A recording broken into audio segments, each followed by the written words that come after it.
Well, the myth says there's a male and the female. And the female, and they're separated by the dim wall. Absolutely. Yeah. I'm shocked you do not know this. So when they opened the floodgates, the other one couldn't go through? Kalenga. Yeah. What kind of childhood did you have? I lived on the other side of the country. This is more for you people who live near the dam and all that. But ultimately, you're Zambian. You should know everything. You're supposed to be well-rounded. Absolutely.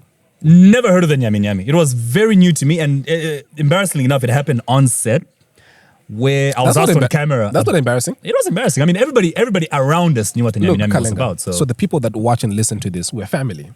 They know about your kids. They know you didn't finish school. So why would this embarrass you? He dropped out of college this one. Honorable Minister, please, I think we should have a category when it comes to the crimes, especially cyber crimes, considering this is online. This guy's always bullying me about dropping out of college. I'm a bullying you, I'm reminding you. You are bullying me. You bully me over this issue of me dropping out of college. But I always emphasize the point that education is more than a degree. Here we go. Absolutely. Yeah. Well, I tend to agree with him, actually. Education is more than a degree. You can be educated about something. Yes. A trade. That's why we're now emphasizing on apprenticeship. Exactly. So thank you very much. You know how to do it. You've got the skills, and then there you go. Besides, if you break it down to the bare minimum, the word education comes from the Latin word educo, which means enlightenment. So for as long as I know what I need to know to survive in my life, I'm enlightened enough, I'm educated. Absolutely. By those standards. Anyway. How would you like for us to address you? Because before we proceed, yeah. There's a lot of protocol. So much around you right now. A lot of protocol, a lot of security. Everybody bowing down, honorable, and the number of animals as well. So I mean, they listen to me. I'm like the game whisperer. So if you're going to ask very tough and silly questions, I'm just going to unleash a few rhinos on you. So how would you like for us to address you? No, just address me as Honorable Sikumba. Honorable or maybe Sikumba. To make it lighter for you, just address me as Rodney. Nah, we have the whole government on our asses when if we do that. So maybe let's go with Mr. Sikumba. Okay. Yeah, let's go with Mr. Sikumba. That should work. Speaking of listening, you mentioned you're an animal whisperer and animals listen to you. What do you listen to? I'm always, and I ask a lot of our guests this question. Don't please ask dumb questions. Okay. Look at our expression there. What? No, we can't. We cannot. We can't. And I need to give him this credit as well. He is one of the best dressed ministers in government right now. Yeah, that he is. Are. We've seen it at a number of events. Like what was the other one we attended at Night Draw? We were gossiping about you, the PR girls in the background, and they were saying this is probably the best dressed man in government right now. Where does this fashion sense come from before we proceed with this interview? Well, I'm not sure if it's a fashion sense or anything, but I think it's something that I picked up from my corporate world. I spent close to 15 years in the corporate space. I used to sell talk time and SIM cards. What? Yep.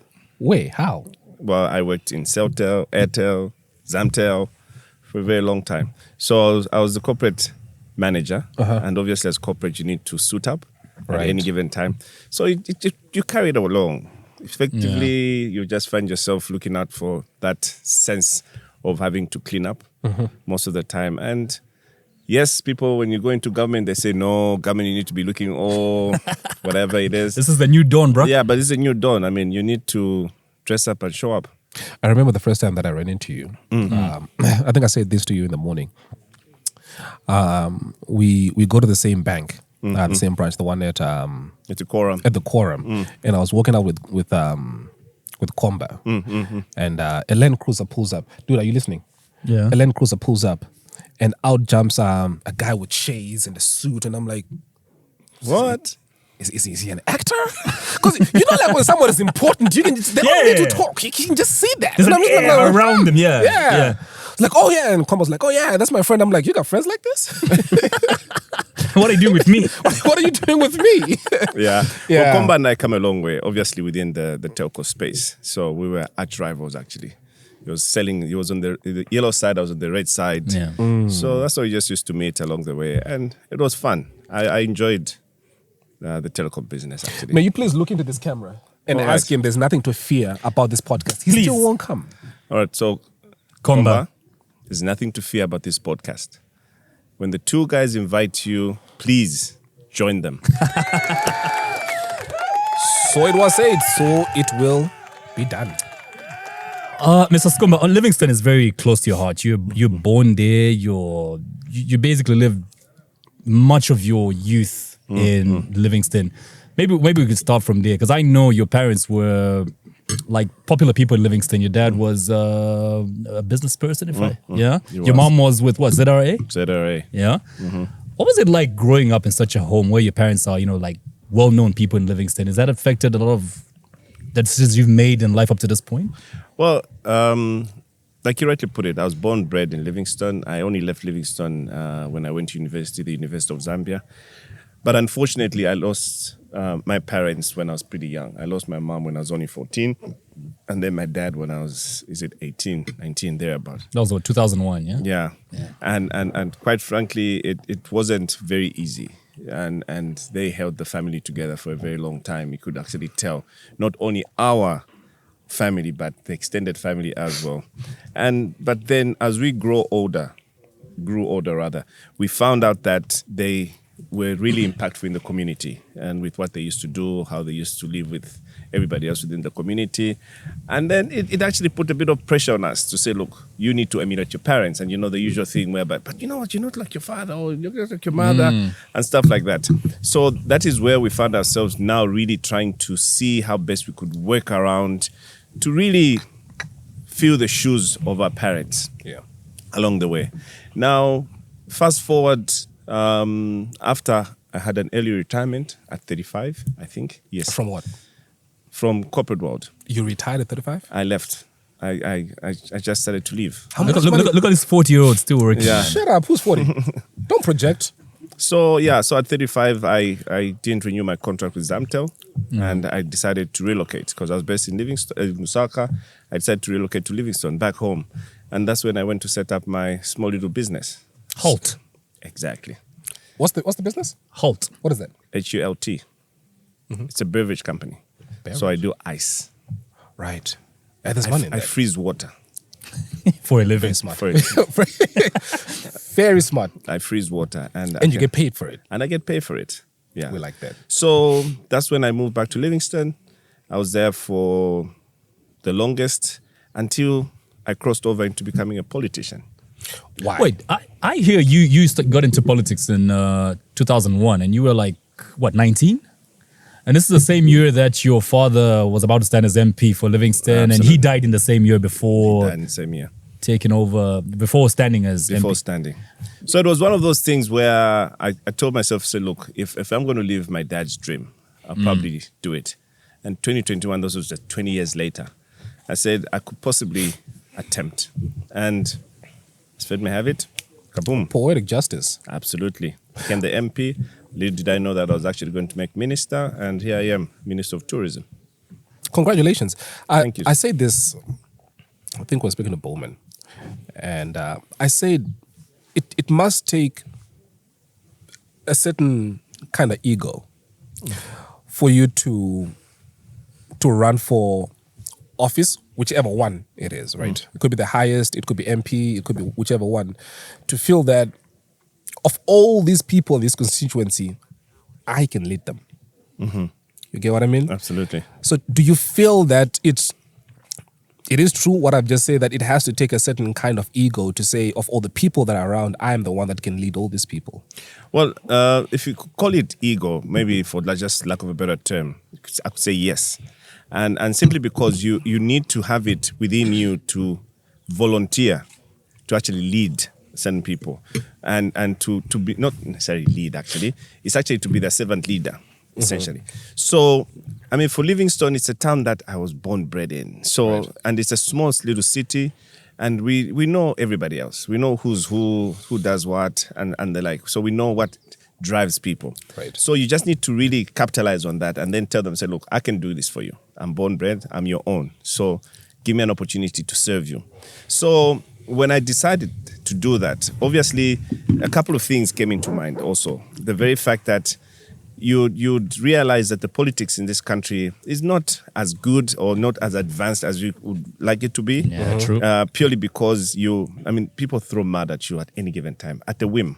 True. You have no idea why, Some people just don't like you Yeah. because of the way you dress. I mean, I'd be asking, why is he wearing pink pants? And it becomes a problem.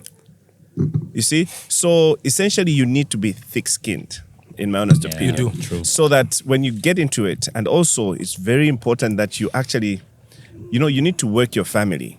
Yeah. You extend your close-knit family, extended family, to just psych them and let them understand, to say, this decision that I've made Will affect you. Yeah. And remember also, unfortunately, they will not just attack me. I was about to say the same thing. Yeah, they'll attack those closer to me. Absolutely. And that's where it hurts the most. And they didn't sign up for this. You did. Absolutely. So you also need, just like you said, you need to psych them up to say, we're going into this as a family. Absolutely. Expect this and this and this. backlash. Absolutely. And that's exactly what I did. So it took me 5 years to psych my family into this. Right. Just tell them, I said, guys, let's agree on one thing. I'm going for this. I'm going for the jugular. And when I do this, can you all come around the table and tell me what you've been doing out there? I don't want surprises. I don't want surprises. Do you have any videos in somebody's inbox right now? Absolutely. And that's exactly how it's supposed to be. So, I like that. Do you have any photos, any WhatsApp That group? must have been a very interesting conversation. Well, no, it was. Did anybody own up to anything? Well, they all just said no, but ultimately what I just needed While to have, deleting under the table. but what I needed to have was just at least an idea to say, okay, fine, look, if this pops up, then I'll know how to handle it. I'll probably just explain, so look, yeah, It happens. I was young, consequently foolish. I didn't know what I was doing, and I've changed my ways. I'm now better. So yeah, we deal with that. I know our dear friend here is not going to be happy about what I'm about to say, because we spoke about this earlier. You spoke about being a civil servant. Look at how she's staring at you right now. Yeah. Oh, anyway, let's go.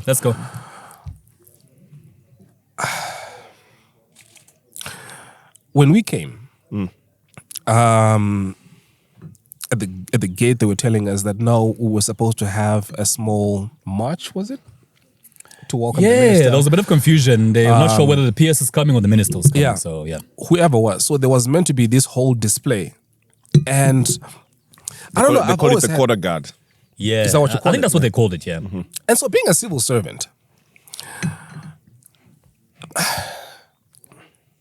are you all entitled to this? Because I feel like that show is a bit much. Do you get what I mean? When ministers move with an entourage, you'd get such a huge display, etc. I say this early on, that I honestly feel that if you run for office and you become a civil servant, your children need to go to government schools. You need to go to hospitals. You need to go to government hospitals, because if you feel the pain of how badly run any government hospital is, you're then going to work to improve that. But where they can afford to have their kids go to private schools or they get a special treatment, they're never really going to know what the rest of the other people go through. So there is that kind of, lack of a better word, where we worship the people that are meant to serve us. Well, I'm not going to call it worship per se. Now, I'll tell you one thing. You see, if you're in a position like mine, I'm a policy maker. Yeah. Anything I utter now is policy, because you're going to hold it against me. You're going to say, but the minister said. And when the minister says, it's like when the president says something, it's policy. We heard the president say this. We heard the minister say this. Now, essentially, that whole team that you see surrounding me is the technocrats. They need to censure. They need to pick it up. If a minister says, okay, from today onwards, we're not going to be allowing anybody coming in here dressed like this. Right. It's policy. So somebody needs to take it up and actualize run with it. And run with it. And that's how we go around it. Now, to bring it closer to what you were talking about here at the Lusaka Park. We didn't mention where we are, by the way. Yeah. So, Okay, we'll. yeah. So Lusaka Park is like the smallest park after Musotunya. This particular park has what we call the rangers, the wildlife police officers, the game rangers, and obviously the area warden. These are the people who do law enforcement as well as conservation in this particular park. Now, me being the minister in charge of tourism, they have to accord me the necessary Respect. when I get here. So it's not any other minister who can come in and then they do the quarter guard. It's just me. Same applies with my colleague from Ministry of Defense. when he gets to somewhere, he gets that respect. When Minister of Home Affairs with the police, he gets that respect. So that's what we have, because we have all these law enforcement officers that we have, people who carry firearm. And that's what happens. So because they carry firearm and they're like, when the boss is around, quote unquote, the boss, so they'll have to do a quarter guard. So when there's a big event, then they'll have to do the full parade, where I have to do the guard of honor, and then sometimes they even showcase firing a few rounds of ammunition in the air and so forth. I think more to his point is, maybe if I can phrase it this way, when you're campaigning to become MP, you come to us and telling us you're going to be our servant, you're going to be serving us. And then when we put you in power, you want us to treat you like this boss. You know what I mean? I think that's the kind of vibe he's trying to bring out with his question. Okay, well, I understand. I totally understand. But then again, you see... You become unapproachable. No, you see... A lot. We've seen that a lot. No, but I'll tell you one thing. Government is a big institution. And that's why you always find that people complain about the bureaucracy in government. Yeah. Because this system is supposed to protect the very assets that you, the citizens, hold. Now, because it's a big institution and it needs to be protected, so even the people entrusted to run it have to be protected. Against who? Or from who? Chief, the same people around you. Look, remember what I was talking about in terms of campaigning? There's just this guy who doesn't like you. Yeah. And then suddenly you assume to this office, because he doesn't like you times 10. Now because he doesn't like you times 10. Because you're way more successful than he is. Yes, absolutely. Right. Yeah. Times 10. He can do anything to get rid of you. He can do anything to ridicule you. So you need to protect that very person who's protecting your assets from that person who doesn't like you, if I can put it that way. Yeah. But more so, forget about liking and not liking. But what is important is that when I say things, if I sat here, I'll give you an example of, you asked me to, when I imposed myself on the Z podcast. Yeah. So correspondence needed to be shared with my ministry. And then my people had to now go do the due diligence. They had to find out who you are. So they had to go through all your episodes. Wow. They had to give me a brief of, say, okay, fine, look, stay away from this, say this. That's how government works. Got it. So I'm not just going to go all willy-nilly and start saying things about, oh, no, this and that. No. If they had any issues with you, they would have just said, Minister, don't. We like you. Yeah. I know you're very ambitious, but don't do it. Now, if a minister can be here, what more of a John Solobwale? Yeah, I know, right? Thank you again for coming through. The other thing as well that I've always, because I've never been anywhere remotely to a position of power like that. Doesn't that sense of power and authority? I remember we spoke to, sorry, I digress. We spoke to Dr. Mjajati. And he told us of, what's the position that he got fired from? Do you remember? Director... HPCZ. Yes. Yeah. And so he said the loss of that power or that position sent him into depression, because you come from having people wait on you. You have got so much attention. People cannot move until you tell them to. All this to the next day is all taken away from you. Nobody's calling your phone. Nobody cares anymore. Do you feel that sort of that much power sort of gets to anybody's head? Well, it actually does. I will tell you. You see, my appointment, the only thing I'm sure about now is that I'm Member of Parliament for Livingstone for the next 5 years. Maybe 3.5 years, whichever it is. Yeah. But my appointment as Minister in charge of tourism is at the preserve of His Excellency the President, Mr. Arende Chilema. So you need to psych yourself. Either you work really hard to make sure that you maintain that job, or you slack, enjoy. Yeah, and you'll enjoy your stay or you slack, and then he whips you. So now, because there's that opportunity or there's that thing that could happen, you need to be ready for anything. But like you rightly put it, you see, with this particular role, it comes with a lot of privileges. Yeah. And the privileges that come with it, we don't get a big salary. That you should know. It's in the public domain. How much is it? Jeez, man. Sorry, I'm always asking about money. It's probably like 60,000, 70,000 kwacha. If I'm a not month? mistaken. Yeah. Well, Well, that's that's gross. Then taxes. Yeah, just like probably back to your Zamtel salary, kind of. exactly. Yeah. The Zamto salary was even much bigger, if I could tell you now. You are a servant then. Yeah. Now I'm a servant. You are a servant. for So, real. and then now we've got the Emoluments Commission, which obviously will regulate our salaries. Yeah. Which again, So do you earn 2 salaries? no. MP and minister? Well, for sitting in allowances, yes. I As just an- get as an sitting- MP. As an MP. Okay. Yeah. Sitting in allowances. Do you need an assistant? Is it an MP? Do you need, I don't know, whichever one of the two. Whichever one pays the most. I'll probably look for an EA very soon, and I'll let you know. Yeah? An executive assistant. You got my phone number, right? I do. I'll send you a note. Another thing that you raised, Yeah. and again, I said this earlier, is going back again to being a public servant and promoting Zambian-owned institutions is, why aren't all government ministers using Zamtel SIM cards? You know, funny that you asked me that question. In the sins for the sins They're of not my paying me, past- by the way, to say this. No, they're not. In fact, they should. Now they should. No, yeah. I'm I not- know who to send this episode to. and I will engage the management at Zamtel.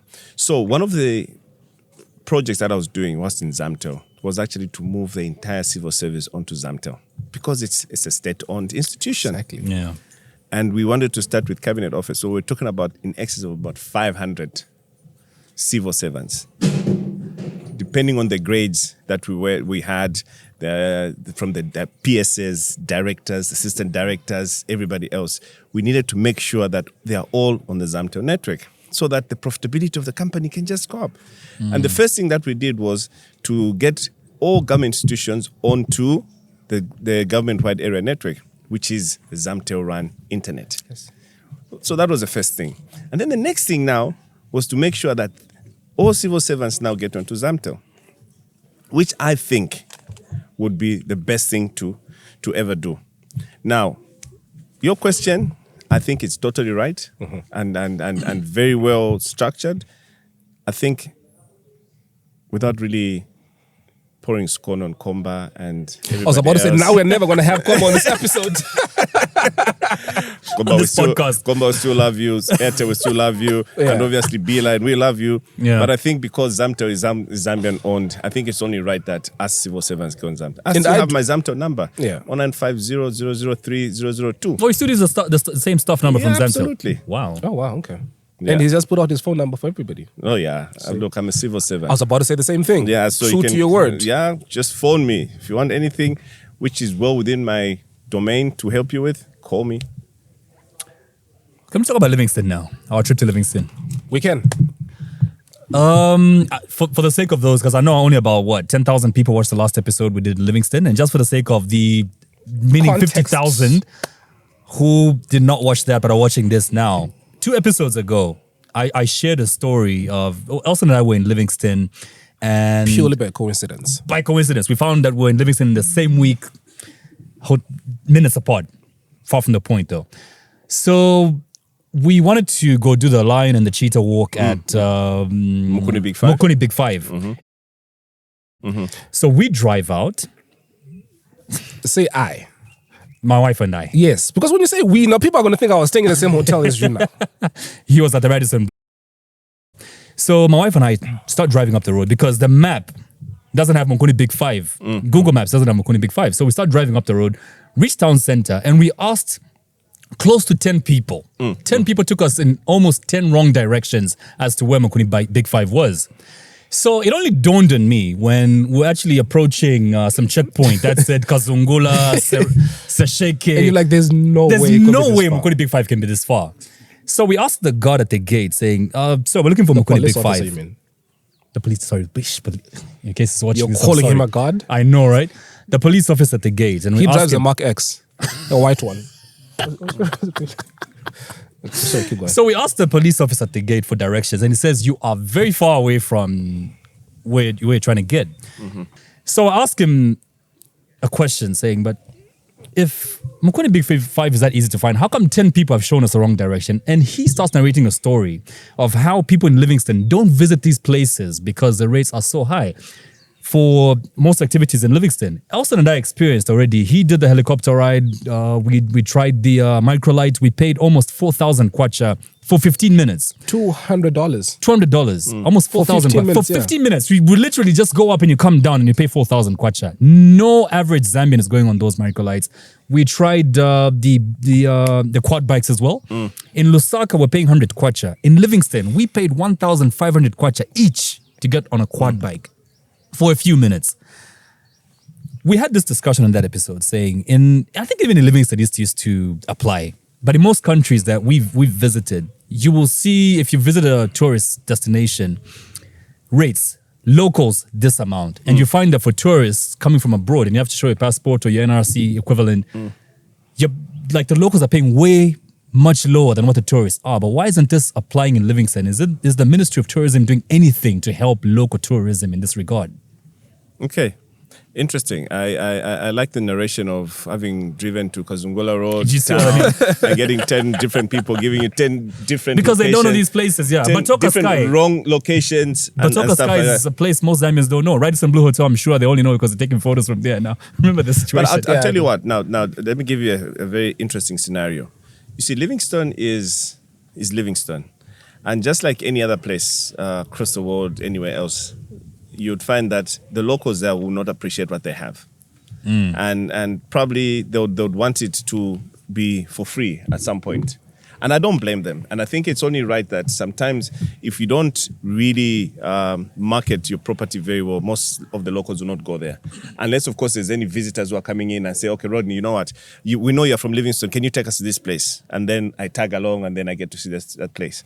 Now, the costs aspect of it all. Yes, I agree.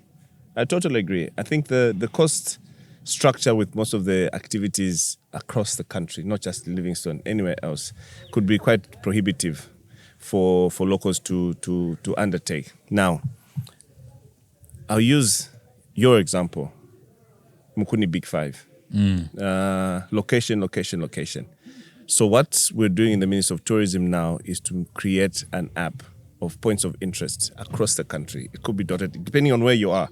That app would tell you. It's almost going to be like, it reminds you almost instantly when you get to a place like this. Perfect. Here right now, I like that. It will just tell you to say, okay, fine, this is where you are. The nearest point of interest would be the Discovery Center, which is here.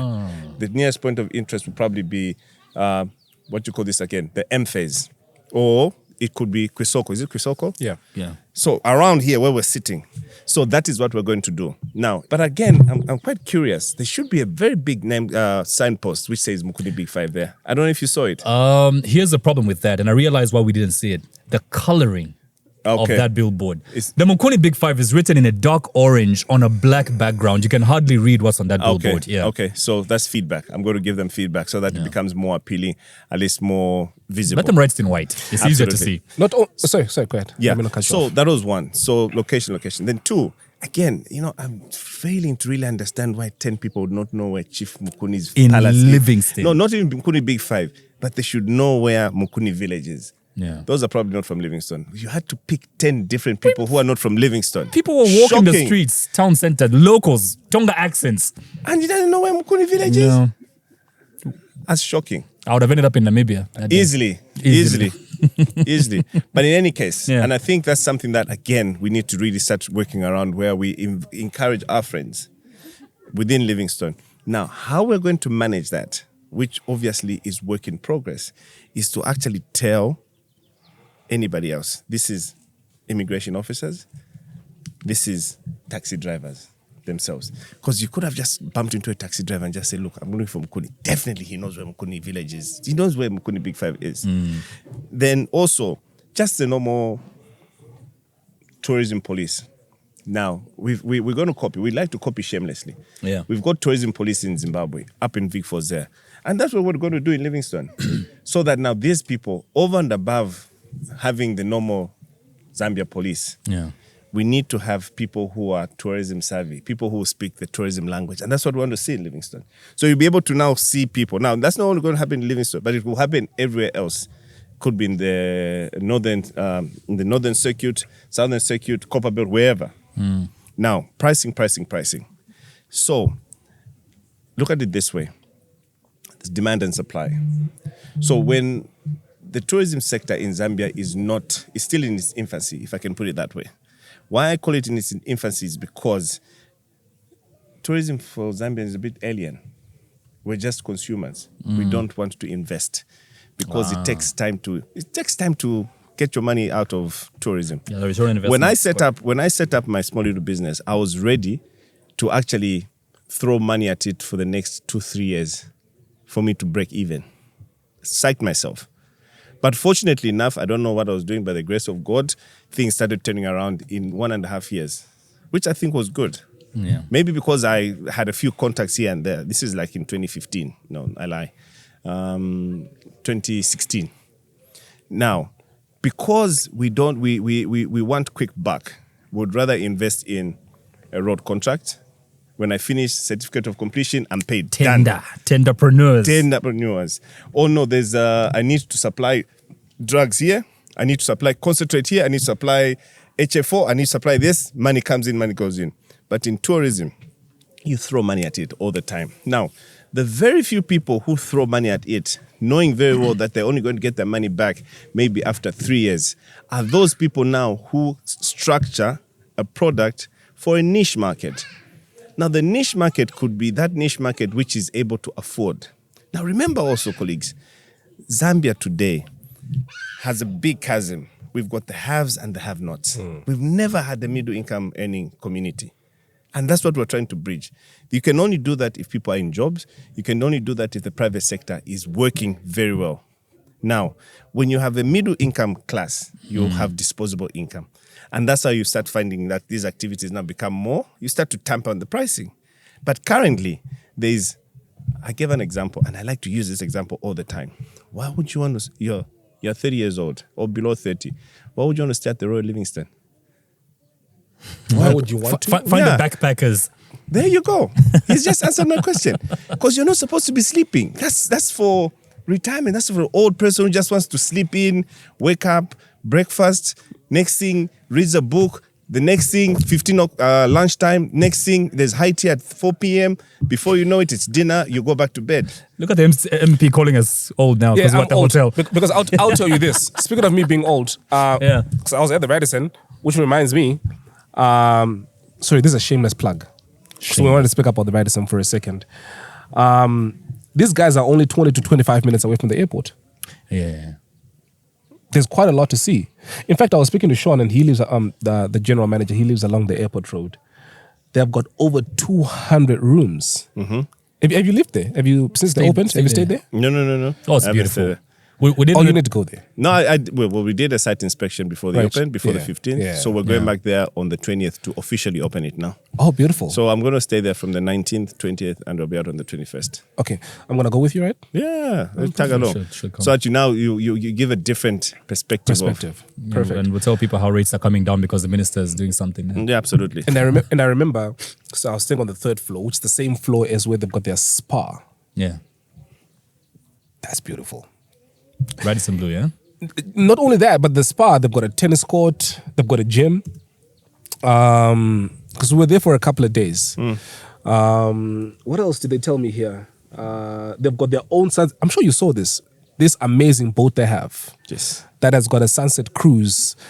I remember I went on it and I was hungry. Yeah. And I asked them, would the meals there fill me up? So like, well, they've got a buffet there, bro. On the boat. On the boat. Mm-hmm, mm-hmm. Very beautiful. That I liked. What else? Where we shot, what do you call that? By the deck? Yeah, the deck. The sun deck. Yeah, they've got, I'll read more as we go. Yeah. Speaking of the Radisson Blu Hotel, Mr. Sikumba, you mentioned you were there before the hotel opened. How from the construction phase to the opening, how much has there been in terms of employment, creation in Livingstone, just from the hotel itself? Okay, so the construction phase of the hotel obviously started much earlier, maybe around about 20. When did we lay the foundation stone there? 2015? No, I lie. Yeah, thereabout. So when it was done, the the developers is Mukuba Properties, and the Mukuba Properties is the developer who built the mall on the Copper Belt in Kitwe.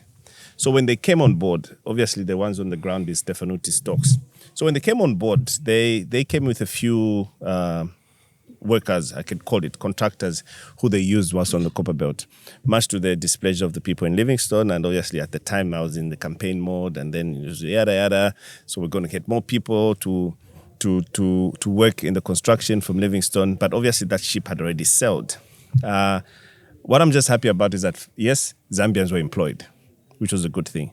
But I assured the constituency in Livingstone to say, look, once the hotel opens, at least you're going to be given the first right of refusal to make sure that you operate because you are from here. And besides that, I could tell you now that Livingstone has actually bred the bulk of the people in the hospitality sector in Zambia today. All the top management in all the hotels, non-brands in Zambia today are coming out of Livingstone, which for me is a plus. So now that we're open, and obviously the partial opening was on the 15th of December, which obviously saw a lot of people being employed. The bulk of them were actually out of Livingstone, and then they're looking at having the full complement, obviously after we officially open, and then they stabilize. If you notice when you were staying there, you could have sensed that there were a little few teething problems in terms of service. I got a few reports regarding the sitting area, the dining area was a little bit, they were overwhelmed, if I can put it that way, and a little bit rusty. But I think now, going forward, there'll be more agile, or they'll have more strong feet on the ground. Now, in terms of employment, I could safely tell you that the bulk of the people in Livingstone have been employed. Those numbers I've gotten from the general manager, Sean, who was gracious enough to share those numbers with us. And we're still looking for more. And how we're looking for more now is encouraging our Livingstone residents rather, to take advantage of training facilities that are existing, especially in the hospitality sector. So look, we've got CDF. CDF has got a skills development. We're paying for you to actually get trained. Not for free, government is paying for you. So that once you're ready to get into that particular job, we'll employ you. And that's what we're doing. So we're looking for more and better opportunities for the people in Livingstone, especially in the hospitality sector. A few other properties are coming up, mushrooming within Livingstone, which we're very excited about. And upstream on the Zambezi, onto the Kazungula Road, that road that you're supposed to have taken to go to Mukuni Big Five. We have a number of those. So I think what I would like to encourage Livingstone residents is just to take time to go to school, especially in the hospitality sector. Those of you who are in Lusaka, we have our institute, government-owned institute, the Zambia Institute of Tourism and Hospitality Studies, ZITS. It's offering courses in hospitality. And that's the one thing, colleagues, that I really want to achieve, making sure that our people have the best hospitality. I mean, we're warm as a people. We're already nice people. Zambians are warm. Hospitable, We are hospitable. But what is important now is the service. How do I carry forward the service? But speaking of service in Livingstone, we can't complain, man. At Radisson Blu, we had Christine Melu. Yes. Oh, Christine took very, very good care of us. Christine and Christine. And Sean, Let me tell you a very interesting story. So I drove out, I went to his hotel. And on my way back, so this was close to, I was at your hotel until close to midnight, right? Yeah, that day. So as we're driving back. But were you lonely or something? I was. No, okay. I was. I'm not getting married anytime. Are you married? No, it's okay. No, I'm not married. See, we're in the same boat. Yeah. So we'll be going to his hotel. To his hotel. Yeah. So anyway, I'm driving back, and I see a car, very fancy, brand new Hyundai, and it's damaged. Like the whole front is damaged, but there's no other car that is hit. And right behind me is Sean with his little go-kart. So then I stop and I'm like, what did this guy hit into? Because I can't see the other car that he hit into. He couldn't have hit a tree because he was in the middle of the road. Come to find out, when the clock struck midnight and fireworks started going off, Hippo started running from where the fireworks were to the other side. All right. And this guy's leaving the hotel and he runs into a hippo. Oh, wow. Wow. I didn't hear about that accident. Is that what happened? That's what happened. And so I actually got out. And as he's telling me this, I'm like, you could have told me while I was still in my car. So Sikumba, I'm happy you brought up the issue of Zimbabwe. And Oh, yeah. I'd love to talk about marketing of our, not even just Livingstone, our whole tourism sector. Elson and I strongly feel like when we crossed the border, we went to Monkey Trees for a meal. Can you believe? We felt like foreigners in our own land. We were like the only 3 black people in this venue. Can you believe? Thousands of white people. Apparently, they told us that you book 6 months in advance. In advance at that restaurant. At that restaurant. Where we went in Zimbabwe. Is that at the lookout tree? No, Or Monkey Trees restaurant. No, 3 monkeys. 3 monkeys. Three monkeys. Three monkeys. Yes, not Monkey Tree. What am I thinking Monkey Oh, Trees? right next to the post office there. Yeah, exactly. So the thought that hit our minds is, how come Zimbabwe, the Victoria Falls town, is getting more people? And if you talk to a lot of these people, last time I was in Livingstone was 20, and I'm going to bring up this issue of events as well. Zimbabwe is doing seemingly more marketing with South Africa as well of the Victoria Falls than we are ourselves. Why is that the case? Well, again, look, legacy issues. Yeah. When I say legacy issues, I'm talking about who was at the helm of the ministry, helm of government at any given time. Yeah. You see, I come from a private sector background, and this is one of the few things, it's okay, one of the few things that we were looking at to see how best we could market the destination. Right. Now, backtrack a couple of years.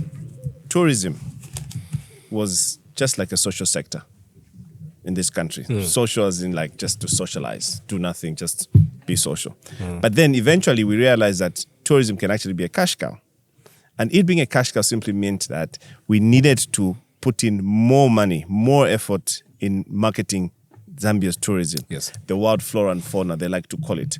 Now, over the years, South Africa, Zimbabwe, and a couple of other countries around us have taken what I would like to call first mover advantage to sell their destination. In as much as it is a shared resource, the Victoria Falls, you find that people just say, look, from South Africa, it's like an hour and 30 minutes into the Victoria Falls. Yeah. From Zimbabwe, it's right on your doorstep. Now remember, again, legacy issues. Even in 1989, when we were inscribing the Victoria Falls under the World Heritage Sites, one of the 7 natural wonders of the world, when we were doing the maps, we had our colleagues on the other side say, okay, fine, look, the boundary would be right by the banks of the Zambezi. And then for Zambia, we said, okay, fine, you know what? We're good people. As per usual, we had a whole chunk, Mukuni village, Mukuni Big Five, part of River Drive, Maramba, all the way where the Radisson is, and the like. So which simply meant that before we do any development, we had to seek authority from UNESCO. And now, remember, Riverside Drive, if you're in the Musotunya National Park, that was where the first Livingstone city should have been. But what happened?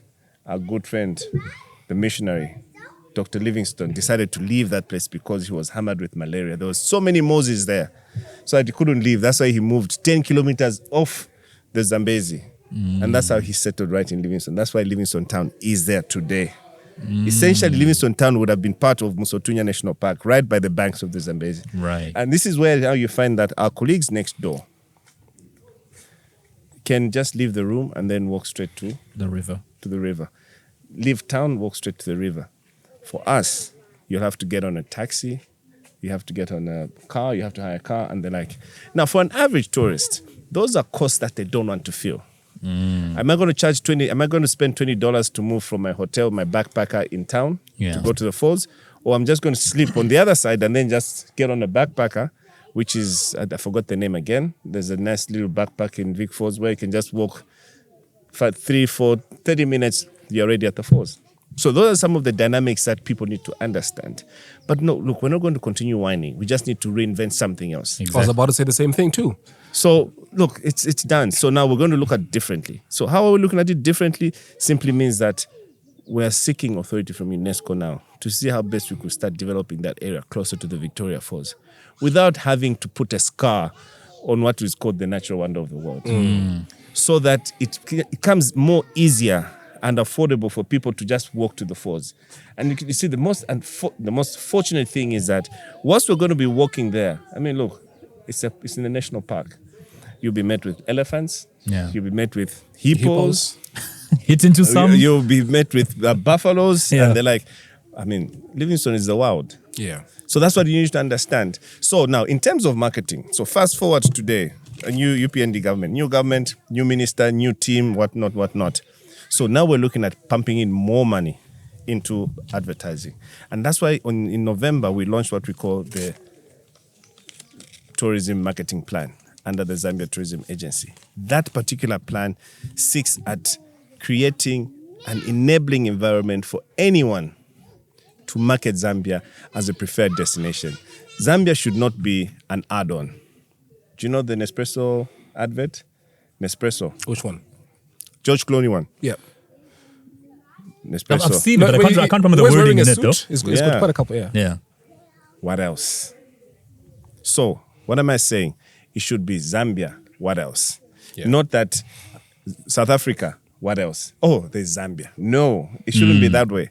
Zambia should be the preferred destination. Absolutely. So, if somebody leaves Europe, he should be able to fly to say, I'm going to Zambia. Straight. As my destination. As my destination. As a by the way, I could check out South Africa. As a by the way. There you go. I agree with you. Zimbabwe. Because if you take a look at what Paul Kagame did in Rwanda, that country was plagued with a civil war. But he's turned it around and he's made it really deliberate where tourists are actually coming in. I wanted to read to you. Visit Rwanda. Hold on. Yeah. I wanted to, okay, it closed. I wanted to read to you the top 5 most visited tourist destinations in Africa.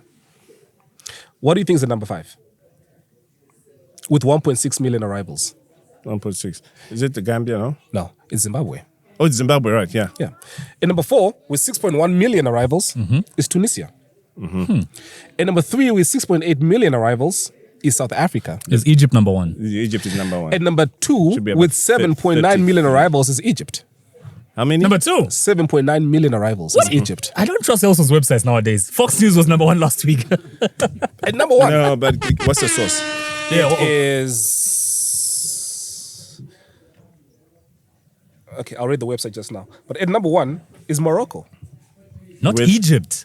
Morocco with 8.7 million. should be Egypt.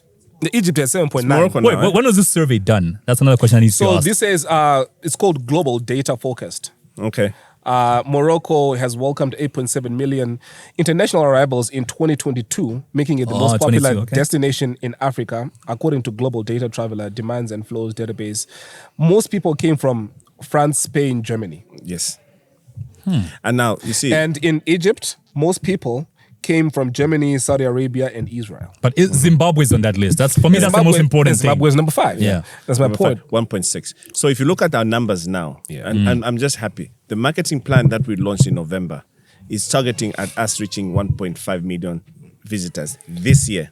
2022. 23, sorry. End of 3, yeah. 2023. Please let us know what role we can play as the podcast. Absolutely. To make that happen. And you see, and this is why I was very excited when I reached out to you and obviously responded affirmatively to my imposition.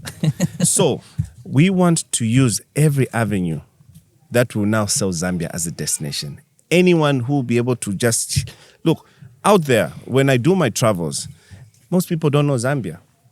And you see, because traditionally, Africa has been, the southern side of Africa has been sold as South Africa. So in the minds of people, I was flying with a Japanese couple not so long ago. And then, so I was just curious. I didn't tell them who I was. I was just curious and just asked them what to do. Oh no, we went to Victoria Falls. And so where did you stay? Oh no, we're in the Vic Falls. Oh, did you go to Zambia? Oh yeah, we're just there for like a couple of hours. Oh, so why didn't you stay there? Oh no, but this book told us that we stay here. I'm like, oh, okay, fine. Can I have a look at this book? Yeah. So I looked at this book. It's in Japanese. I could read a few words in Japanese, but not all of it. But one thing for sure is that the cover of the book was talking about Southern Africa. So essentially, basically South Africa. So when they book, they're flying into South Africa, and then the what else comes in. So then I looked at the book, perused through, then I realized that they only had few sites of Zambia in that book. So nobody spoke to it. Now, what do I deliberately do? I got my team. I say, look, I looked at the publisher. So we're now in contact with the publisher of that book in Japan to tell them to say, look, we want to feature in this book. Yeah. Remember, it's not everybody else who's tech savvy. There's other people who want to be moving around with a book. Just in case your internet fails, you should be able to read. You've got a hard copy. So I told my team, we're going into that book. We're going to tap into the Japanese market. I love that. Because the other thing that I also wanted to bring up, when we were speaking about Mukuni, the name Mukuni should be a place, that should be a name that people would know when they get there. one thing I've noticed is you get so many people saying, I want to go to Bali. They don't know what country Bali's in. Yeah, there you go. Exactly. You get what I mean? Yeah. They only know when they're booking the ticket. They're like, oh, you need to go to Indonesia. That's where Bali is. Yeah. But in their mind, they have seen this picture of how beautiful it is, and it's called Bali. Yeah. So with Zambia, there's so much. You could just, in New York, at the airport, show a picture of somebody walking with a cheetah or a leopard. Yeah. In a person's mind, whether it's called Mukuni or it's Chaminuka, that's not the point. The point is I am flying because I want to walk with these animals. And when they get there, they're like, oh, nice. It's actually called whatever it is. So if we are deliberate about selling our stories, selling what we have outside to attract more people, while also including the locals in terms of the rates, I think that would be a win. If we're able to do both things simultaneously, that would be a win. Because I've also seen the marketing that Zim has done. Zim has had the carnival that has run. Can I just expand on that? Please do.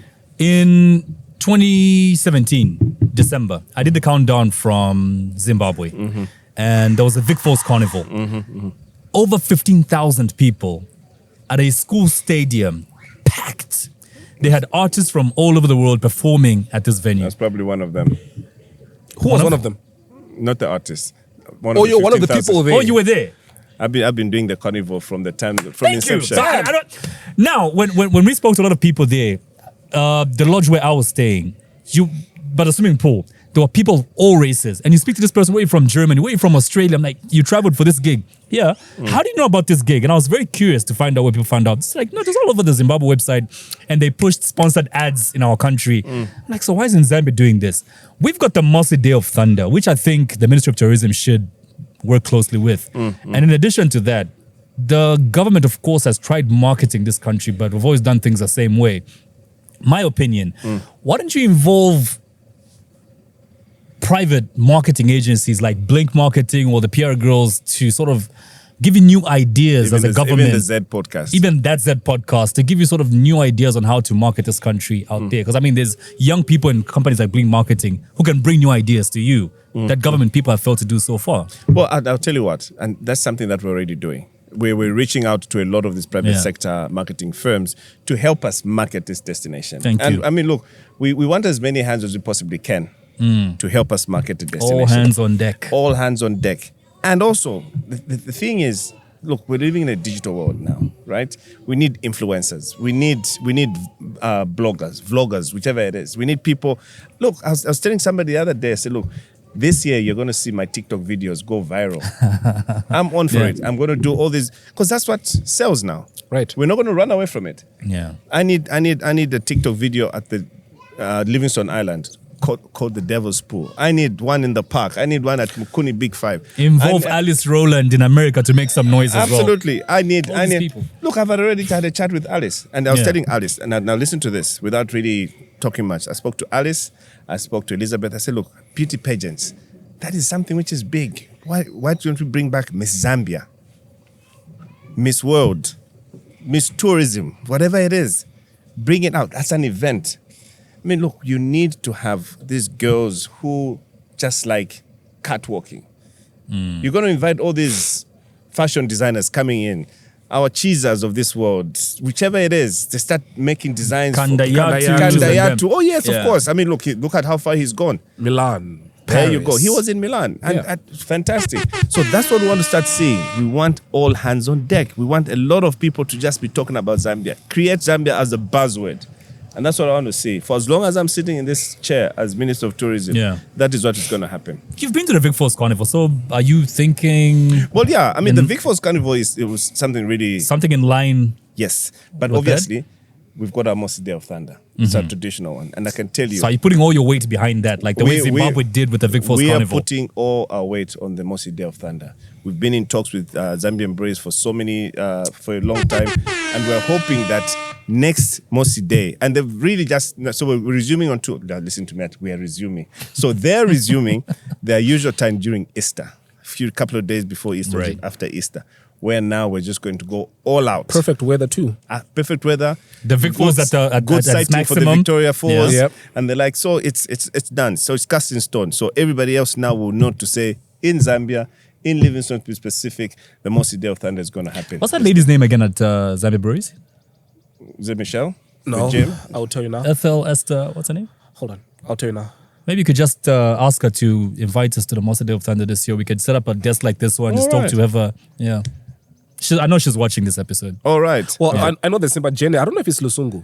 No, Sibajene left. Sebastian left. Wait, yeah. he left? Yeah. He did. He Really? left. Yeah, he's going to look for greener pastures. Not sure what greener pastures. Greener than Zambia Mossy. Breweries? Does it get greener than that? Yeah. I know. I don't know if it gets greener than that. Yeah. But Yeah. look, let me tell Michelle. Michelle, please invite That Z podcast to the 2023 Mossy Day of Thunder. I think these guys rock. Thank you. I like this man. We are there.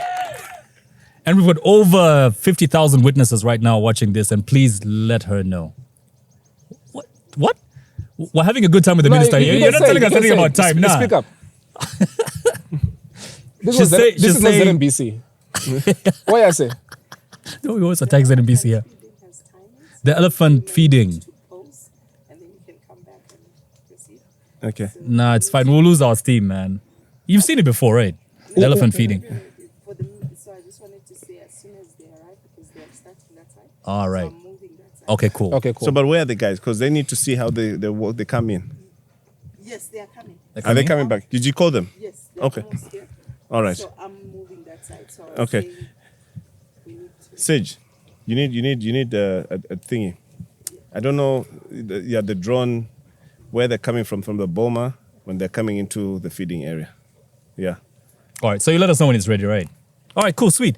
Let's talk about your tweets. Or are you trying to add anything to the point that we just read? The events? What were we talking about? Anyway, he's already elaborated on the Mossy Day of Thunder and how they're putting all their weight behind it. Yeah, And the how special accommodation the at the marketing as well. Radisson Are too. you gonna market globally to have more, foreigners come through for this event? Well, I think we will. What you should know also is that we've got a standing arrangement with Zambian Breweries, obviously, because when you come for the Mossy Day of Thunder, Yeah. we open up our sites for you who attend the Mossy Day. Sites meeting the Victoria Falls. So your tag that Takes you get everywhere. So it gives you access into the Victoria Falls, gets you access into the park. I like that. And Just the like if museum. Yeah, you can go get to into Vic the falls for free. Absolutely. Yeah. I did that. So that's the arrangement that we have with the hotel under the Department of National Parks and Wildlife, where our concession extends to them having multiple access into the Victoria Falls. So Right. No, that's cool. Okay, good. All right, cool. I know you touched a bit on this, but I'd love to find out more about it. You recently tweeted, and I quote, "It now remains to the Zambia Tourism Agency and the operators to actualize the new Dawn tourism marketing strategy, which is aimed at making Zambia a preferred destination of choice in the region and Africa." The new Dawn tourism marketing strategy, just tell us a bit more about that and what you hope to achieve with this. So essentially, the tourism marketing strategy speaks to making Zambia known out there. We want to take Zambia chalo. And Nice. and all I want to I say, love the slogan attached to it already. and what we just want to see is Zambia has to be top of mind. Yeah. Top of mind awareness. If you're going to talk about, because Zambia has got the best safari, I could tell you. If I'm going to post scorn on these other countries across which claim to have safari, I mean, those are like theme parks. I mean, look, if you go to a park, I'm not going to name it on the podcast, but you can't be tracking an elephant. Look, you need to go into the wild and find the elephant, find the lion, find the cheetah, not using collars. I don't know where they. Okay, fine. Then loop road this, loop road that. We don't do that here. What we do here is we take you into the game, into the wild, and then you see it. That's number one. Best safari destination. Number two, over and above the Victoria Falls, we've got over 200 waterfalls in this country. Up in the Northern Circuit, the Northern Circuit, colleagues, is a marvel. The Lumangwe, the Ntumbachushi, the Chishimba Falls. Yeah. Fantastic waterfalls. The scenery is amazing. Talk about hiking. I mean, not so long ago, I was in Cape Town. I looked at people hiking on Tembo Mountain, Lion's Head. But we've got such terrain in Mpika, in Mbala, Kafua too. in Kafua too. Yeah, he went hiking and almost died. Yeah. I didn't almost die. Shut up. Fatigue. No, but there you go. But how many of us have actually talked about, say, look, we're going to Kafua. Kafua is very close Yeah. to say, look, we're going to go hiking in Kafua. It should be a sport. Angling, it's the same thing up in Lake Tanganyika. Geez, the waters in Lake Tanganyika, colleagues, if you've not been there, you talk about Kasaba Bay. Yeah. Fantastic, amazing place. Kasaba Bay. I don't know if I should bring this up on this episode though. Say it. Okay, I won't. I'll just talk about how beautiful it is. Dude, you should see the Instagram account. You're gonna think you're in Hawaii for a second. Oh, there you go. Blue. There's a Blue lake with water. blue water. That's the Tanganyika. infrastructure. You could Although smell- people you- complain about the pricing there as well, but But it's the supply. There's no supply. We Yeah. want now. We're opening it up. We're taking people. We're taking investment to Kasaba Bay. Yeah. So there's 100 million that we're securing through government, the Minister of Finance and myself in serious talks with the World Bank. It's already approved. So now it's just the implementation. Right. Once the 100K million hits our account, we're going to open up Mporokoso, Nsumbu, Nsama. We're going to restock what you call this place, Nsumbu National Park. We're going to have an airport there. We're going to have a resort there. Now, that in itself will give you an opportunity to see what the Northern Circuit has to offer. Wow. Snorkeling. There's a sandy Snorkeling. beach. Wait, do we have that here? Yeah. I've never seen anybody It's snorkel. there. No I way. I promise you. Kasaba Bay. Yes. Wow. Yeah, but no, Kasaba Bay is not Zambia. What do you mean it's not Zambia? No, I'm just saying the infrastructure. All There, right. it feels like you're not in Zambia. Oh, yeah. So snorkeling, I'm sure it's not too far-fetched there. So. No, it's not. Yeah. I mean, you've got 1,000 species of fish in that lake. I know people who go to Tanzania for that. Exactly. But that's the same lake. Lamek, Jesus. just give me the glass lid for this. But that's the same lake. Wow. Now, we really need to do more marketing about this. We really need to up our marketing. But look, in as much as we need to do our marketing, we need to really put in money into infrastructure development. That place has not been developed. It's a shame, and it's shocking that for so many years, that place has been left untouched. I was in Lavushimanda. I don't know if you know where Lavushimanda is. Great North Road. It's very far up in the north, sir. Yeah, I pass there every month, so I know it. Yeah. Lavushimanda National Park. Fantastic. I'll probably ask Edgar, the beautiful Zambia guy, to just show you some Right. of those pictures.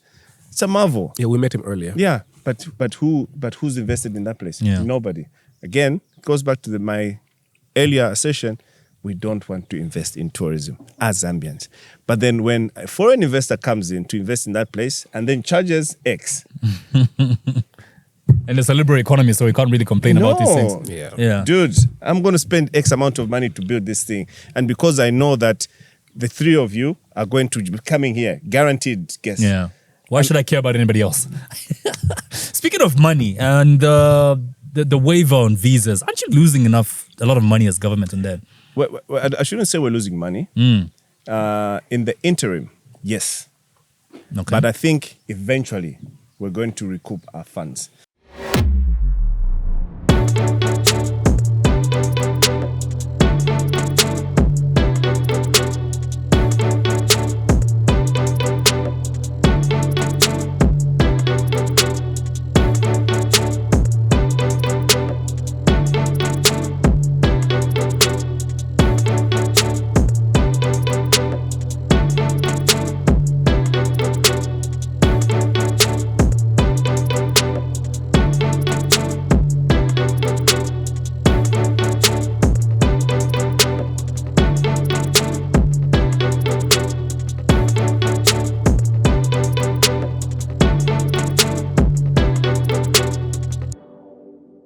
All right, so we've had to not really had to. You know what you should have done? Yeah? Should have started this with a. I think I should. You know how with TikTok you snap your fingers and you change location? Oh yeah, we should have done it that way. We should have done it the other Yeah, one well, you that snap way. your finger and then you snap again and you're in a different location. Yeah. Magic. Seeing as the minister was talking about him being on TikTok, maybe TikTok. he should have led us with that one, eh? Magic. You actually have a New TikTok. venue. You actually have a TikTok account. I'm going to open one now. What, as yourself or under the ministry? As myself. Oh, okay. When are you opening it? Tomorrow? Today. Today? So you do well to check out the minister on. It's just going to be Rodney Sikumba, right? Let's all go to TikTok and follow him right now. Amazing things are going to happen there. And can your first post Yeah. be about this podcast? Absolutely. We'll send you the promo, then you can post the podcast and to say you're Chief, talking I have about. your phone number. If your first podcast is, I Your don't first know, post. you cruising in your car, we're going to have problems. or feeding elephants. Or feeding elephants.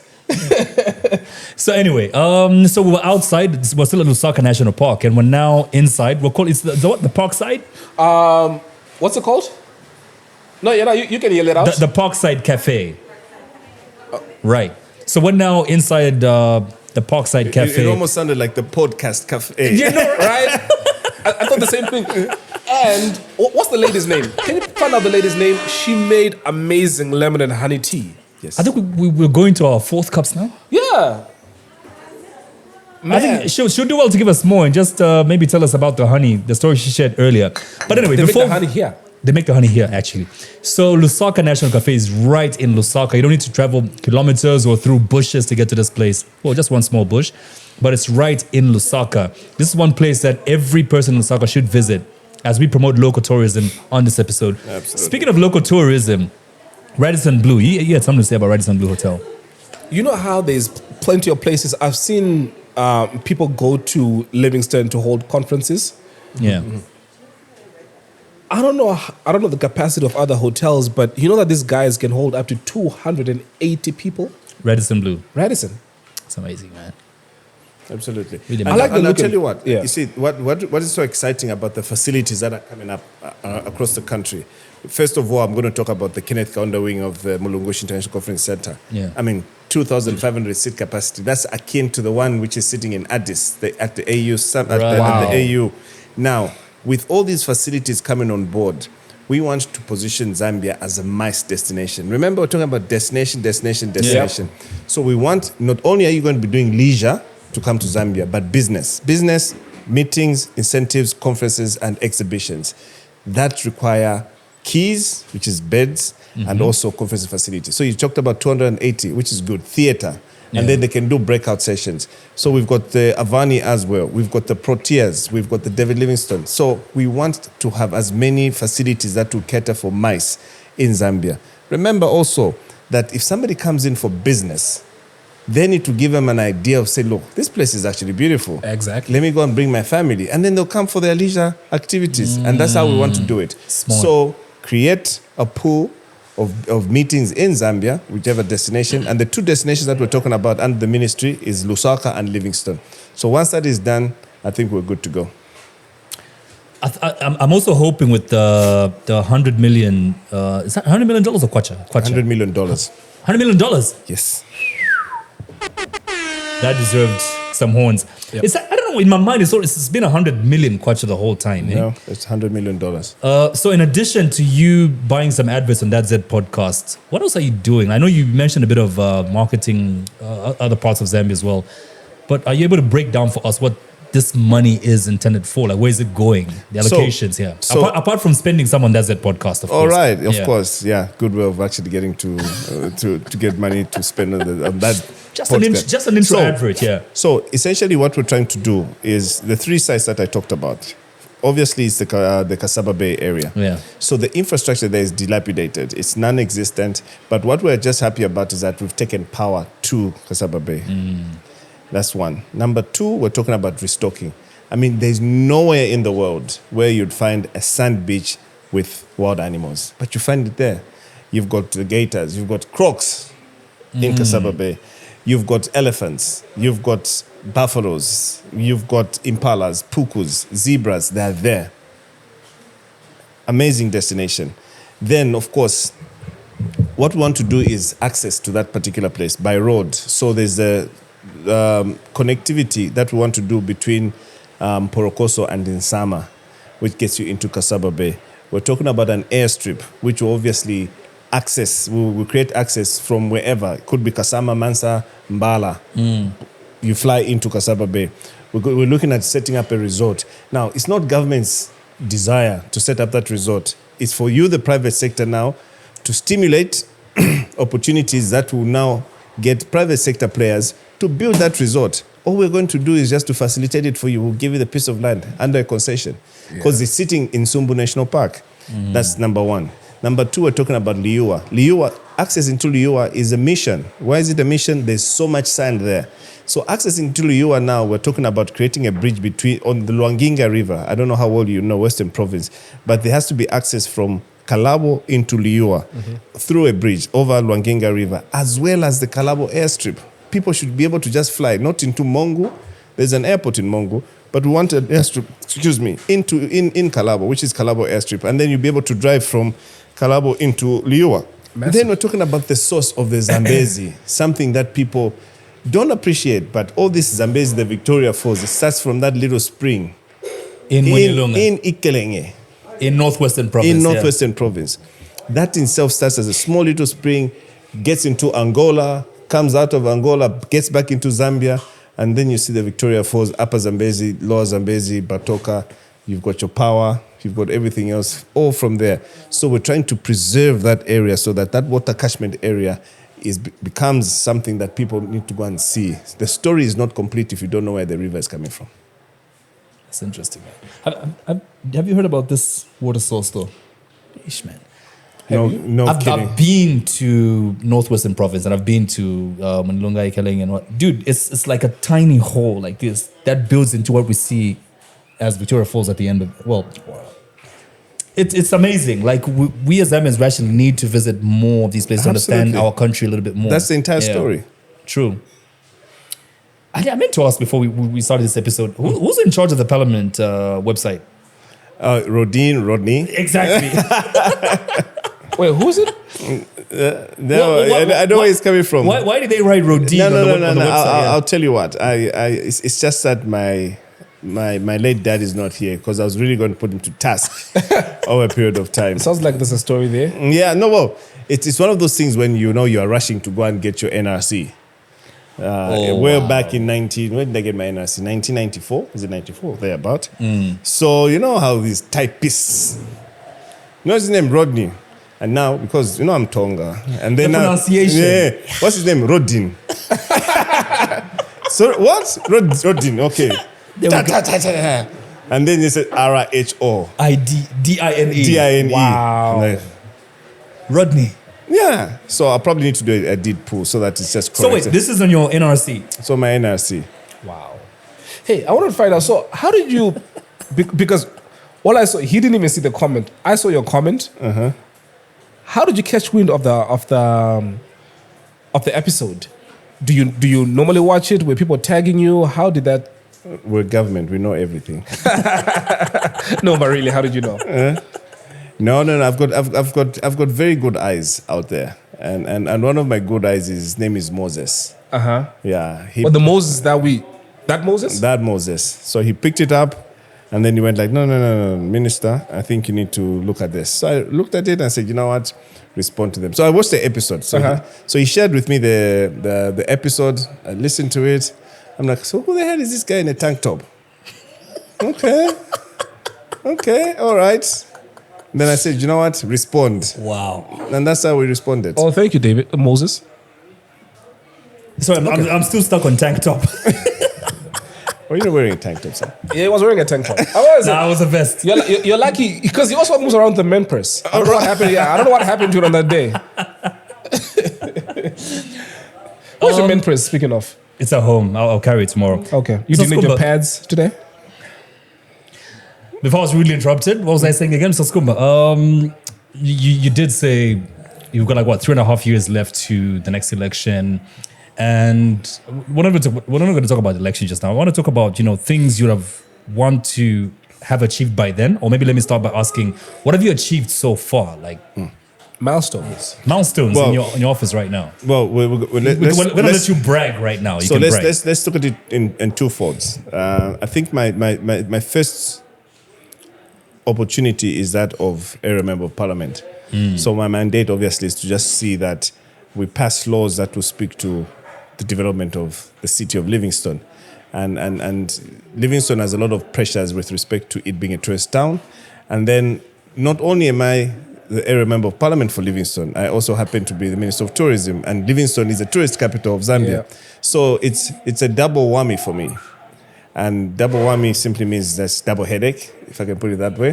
So there's a lot of deliverables that I need to put up in there. So in terms of milestones, what I want to see Livingstone is that city that will attract as many visitors as possibly can, be it domestic as well as international. Livingstone should be a city that obviously stands out from the rest of the other cities in this country. Now, not purely to brag because it's a tourist town, but I think if we're going to say we're going to sell tourism, it has to speak to it being the town. It has to be clean, it has to be green, it has to be friendly, it has to have all the bells and whistles that anybody would like to ask. So now that's the task that I have, together with my mayor and everybody else, the councillors within themselves, and all the civil leaders within the city, which obviously can be achieved with the recent introduction of a CDF within government. So I could safely say that right now, in terms of bursaries, skills development, in terms of community projects, we're pushing. Yeah. And I think we're one of the constituencies which have obviously deployed most of the CDF projects. The community projects are slowly dragging, obviously, because of the few little nuts and bolts that need to be tied. And community projects, we're talking about road network, we're talking about social services, water, health, education. Those we're working on, and especially in 2023, most of them have been cleared. So we're just going to see implementation.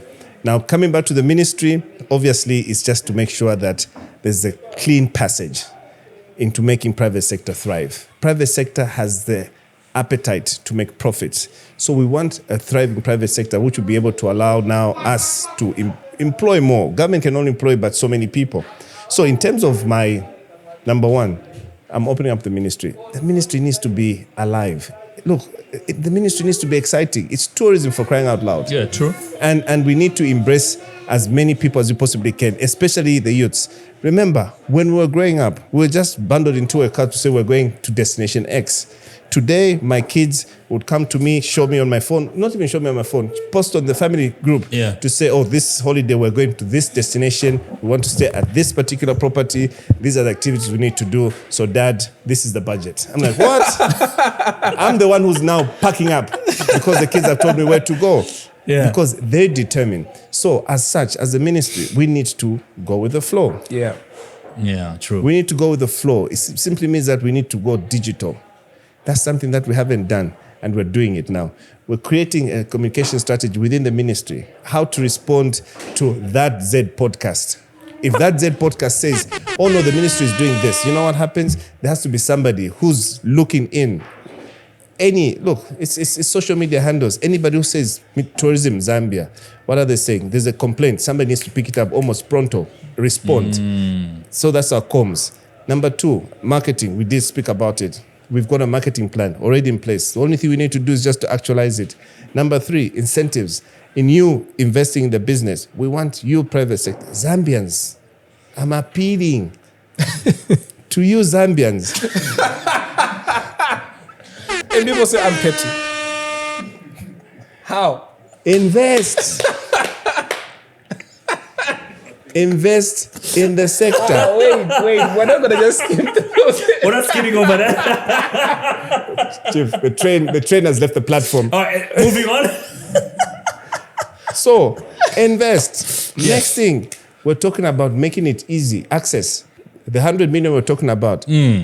By March, I'm quite certain that by March, the World Bank would approve our plan, and then we start to implement. Wait, this money is coming from the World Bank? Yes, it's coming from the World Bank. Specifically for tourism? Specifically no diversion whatsoever? Nothing whatsoever. So once that is done, then you're going to see how much of infrastructure development you'll see. Access roads. Look, it's very difficult for you to build a house in, let's say, in Chalala, when the road is rocky. How are you going to move your truckload of blocks, cement, all the materials?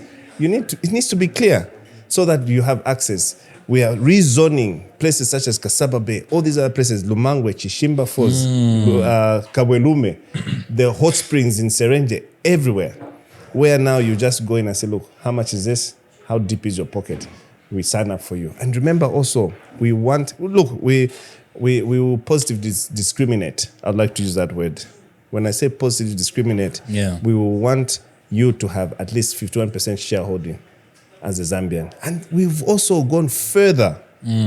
We've gone further to say, if you are investing as a Zambian, your investment threshold today has been reduced from what used to be 500,000 kwacha equivalent, $500,000 rather, I lie, equivalent for you to get an investment permit. We've reduced it for Zambians, indigenous Zambians, to 50,000 pledge for you to get an investment permit. Now, I would encourage you also to go to the Zambia Development Agency website to just have a look at the incentives that accrue by you getting an investment permit. It's not only for foreigners, it's for you Zambians also to get, so that you actually get to benefit from the incentives that accrue. I am so happy you say that. So many times. Lamek, if you could switch off this fan, it's messing with my sinuses. So many times I have told some of the people that we've spoken to, from Leapa to Misani Ngube, practically there is a lot that government has put in place that can benefit Zambians, but people do not know of that. No. There was, I don't know if it's still running, but there was a scheme that was put up by the Ministry of Youth and Sport, where you could access capital if you want to start a business. And I remember they gave, I don't want to say the wrong number, but they gave a handful of companies. And when the director was speaking, what he said is, the people that we are giving this money to are the only ones who applied. So we gave 100% of the people that applied. There you go. Help.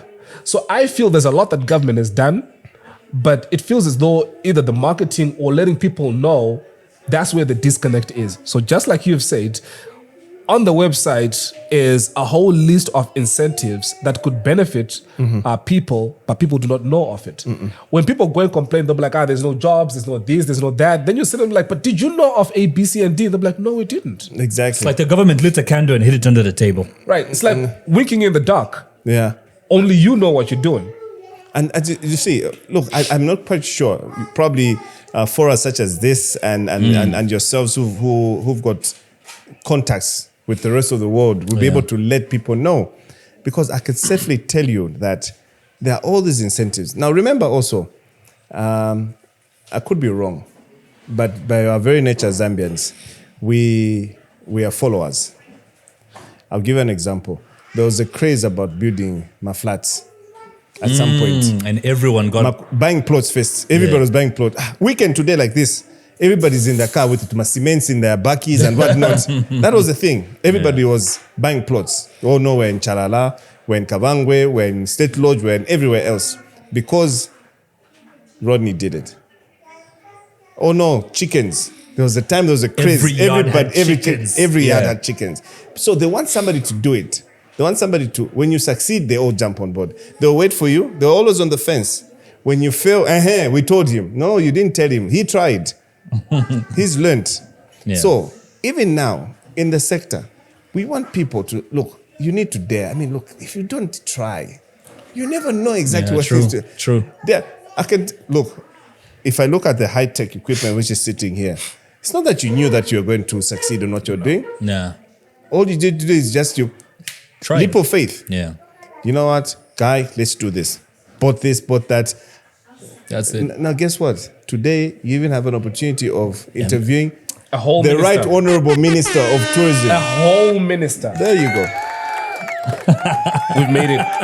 We've made it in life. Made it is what we have done. I'm putting that in my CV. In fact, when I'm hitting on girls, that's going to be my pickup line. Yeah, like... Have you ever interviewed a minister of anything in your life? No, the line is, have you met Rodney? I bet if I call him, he'll pick up my phone. Yeah. So when you get random calls from me, just pick up. He's trying to prove a point. Call me your friend too when you pick up. Because I'm trying to loudspeaker. Because you best believe you're on speaker. I'm just going to save it as random call. Pick up. Then I'll know it's the guy. It's that guy. Yeah. My friend. Yeah. Been waiting for you. You know, as a minister of tourism, I'm also curious. You travel a lot around the country, but just here within Lusaka, where do you chill from? Do you like chill? You know, like trying to understand how people enjoy nightlife in Lusaka. Yeah. Do you do that? You know, I always get to. I think even in cabinet at some point, a couple of times I've even told them. I said, look, do you know what's so good about Zambia is that the nightlife in Zambia is second to none. The only country that I can pit Zambia against is probably Uganda. Ghana too. I think Kenya is quite good as well. Okay, well, yeah. So, top of the list in Africa is Uganda. Then Zambia. Yeah, Kampala is good, but Accra. No, I haven't ventured into Accra. I'll give it a shot. Is you answer that? Another thing that from what he mentioned, Accra has been on this campaign. I don't know if you Yes, where they have got what they call the year of the return. yes, pick up all the diasporan people. We're doing it as well. Man. Oh, serious? Because I was speaking to the Ghanaian ambassador, and I told her, I said, look, I like to copy shamelessly. I don't like to reinvent the wheel. No. All I said was, we're going to get our people in the diaspora. Already we've had the diaspora forum and whatnot last year, which was a success. A couple of diaspora people came in, but they were more looking at the investment side. But now the idea is they come to invest, and then at some point when they built their homes, the holiday homes, whatever it is, then we're going to have a year of return. I'm thinking 2025 is where we'll be ready, where we're just going to call them to just come home. Yes. Others who we need to regularize papers for, we will work it for Let's you. do this. Because other people just don't want to come home because obviously shady stuff. They may not be able to come get out back. and get back. But we'll help them. But all we want to do is just to make sure they come back. And the one thing that we told the diasporans now is that in terms of remittances, it costs money for them to send money back home. I mean, Western Union is damn expensive. Yeah. So now we're working towards making sure that if they're going to send money back home, it's much, much cheaper. I've got a platform that does that. Oh, there you go. It's called Send It To. Send it to. Yeah. Shameless plug yourself, man. Shamelessly. So from the UK to 6 countries, including Zambia, it goes into either 5 bank accounts or any of the wallets, MNOs. So tell them, look, we can plug you into the diaspora so that they know, so you can even do that. So where do I chill from? I'm a little bit on the boring side at some point, obviously. So I play a lot of golf. That's what I do. So it's Bonanza Lusaka Golf Club. Bonanza Lusaka Golf Club. I should have been in Mazabuka today. But I've never seen the Bonanza though. I'm sure we got different times, yeah? we got different times. What are you doing at Bonanza? We're probably going to eat pizza or something. Yeah, that too. Yeah, and the fish is good. And maybe Fish at the is good. brewery. That's what he goes there for. Exactly. There you go. Listen to me, shy. You will ship it.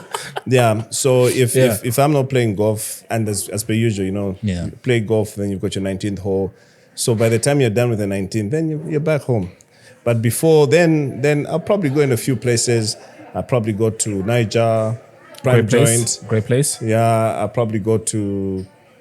Oh yeah, and I went to Bojangles for the first time last weekend. It's happening. Yeah. My wife told me. My wife went there last week as well. Yeah, it's lit, eh? It's kicking. What music are you enjoying now? What's that? What music are you enjoying now? Really? No. Well, I just want to know. No. I cut across. Everything. I cut across everything. But now, obviously, you need the vibe. You listen to the Zambian music. Niger. Piano. Of course. Gets me going. Have you seen the noise that has been made around Sheffy's new album? Do you know, I'm really trying to follow that. I haven't caught up with it. I know Moses is thick of things of it. Moses is working hard. Yeah, he's working hard on you, eh? Yeah. Thoughts. Yeah. What's that Peterson Daka thing? Is that a song? Oh, is it Peterson? It's a song on the album. Wait, is that a play on Patson Daka? No. Peterson Daka. Yeah, but I'm saying is it a play on the name? It's a play on the name. Yeah, it is. It's not a coincidence. It has to be. I really don't know. But I mean, if it's a play on Patson Daka's name. If you could be lucky as an artist, then you're Sheffy right now. Like, your fans are the marketing machine that's working on your album. Yeah. You know what I mean? Did you see that he doesn't even have to do any work. He had 2 million streams on Boomplay in 12 hours. Yeah. He didn't even have to do any work. The people have been waiting for this album. You told us an album is coming. Man. When? And they've been making noise. Others have been insulting him on social media like, we are waiting, and finally it's here. You're going to get luckier than that, man. Chef 187 doing the most for our country as well. Absolutely. You should engage musicians more in your marketing as well. Like in terms of selling Zambian music out there as well. No. I think we will. You see, it's all about sitting down. Yeah. And this is, for me, 2023 is those more sitting down around the table to just understand how everybody else can work. Remember what we talked about? All hands on deck.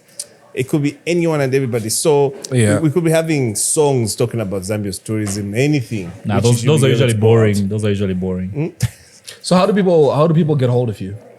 Well, my office, number one, is a public office. Whenever you want to get a hold of me, just come to my office. I've got my 2 PAs. I've got Maria and Clementina. Just tell them that you want to meet the minister. I'm not hard and fast. Yeah, if I've got time, we'll meet. If I don't, then we'll reschedule an appointment. My phone line, my email is accessible. I'll give you my card. Again, it's in the public domain. It's just that we get busy. This time around, we're a little bit slow because Parliament is on recess.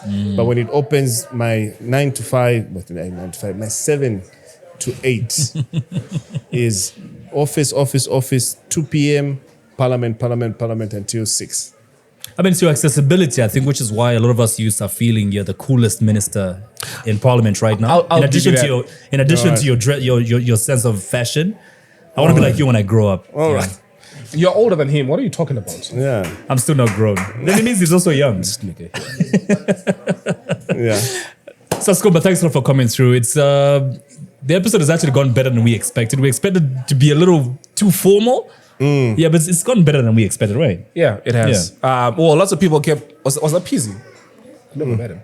He was saying, he's a pretty cool guy. Who was the guy in the blue? Yeah, PZ and Chromes. Yeah. So between him and Komba, everybody that we've spoken to about you has basically said the same thing, that you're pretty cool. And I would think so too. I would use that word to describe you.